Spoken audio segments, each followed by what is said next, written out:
আজি লৈ আহিছো আৰু এখন নতুন ভিডিঅ'। এইটো ভিডিঅ'ত আমি আলোচনা কৰিম স্কলাৰশ্বিপৰ বিষয়ে। যিসকল ছাত্ৰ ছাত্ৰীয়ে এইবাৰ হায়াৰ ছেকেণ্ডেৰীত উত্তীৰ্ণ হৈ গ্ৰেজুৱেট এডমিশ্যন লৈছে সেইসকলৰ বাবে এই স্কলাৰশ্বিপটো। এই স্কলাৰশ্বিপটোৰ নাম হৈছে গ্ল'বেল স্কলাৰশ্বিপ প্ৰগ্ৰাম AIS 2025।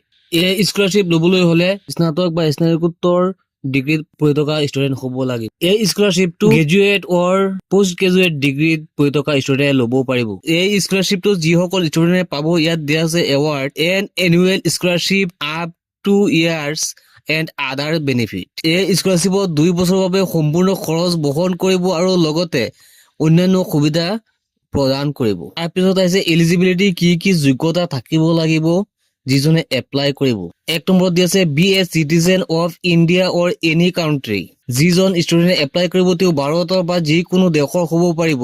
যিজন ষ্টুডেণ্টে এপ্লাই কৰিব তেওঁ ভাৰত বা যিকোনো দেশৰ নাগৰিক হ'ব পাৰিব। 2 নম্বৰত দি আছে have a complete secondary school high school education. যোনজনে এপ্লাই কৰিব তেওঁ ছেকেণ্ড ইয়াৰটো কমপ্লিট হ'ব লাগিব। 3 নম্বৰত কৈছে বিশ্বৰ যিকোনো স্বীকৃতিপ্ৰাপ্ত কলেজ বা প্ৰতিষ্ঠান বিশ্ববিদ্যালয়ৰ পৰা স্নাতকোত্তৰ হ'ব লাগিব। নিজ পাঠ্যক্ৰমৰ অন্তত এটা টাৰ্মছ সম্পূৰ্ণ কৰা হ'ব লাগিব। একেবাৰে লাষ্টত কৈছে not be a college drop out. তেওঁ কলেজ ড্ৰপ আউট হ'ব নোৱাৰিব। তাৰপিছত নোটত উল্লেখ কৰিছে স্নাতক আৰু স্নাতকোত্তৰ পাঠ্যক্ৰমৰ মাজত কোনো ধৰণৰ ব্যৱধান থাকিব নালাগিব। যদি ষ্টুডেণ্টে ইয়াত এপ্লাই কৰে তাৰ বাবে বেনিফিটটো কি হ'ব, লাভালাভ কি হ'ব? Select candidate will be receive the following benefits. কি বেনিফিট হ'ব?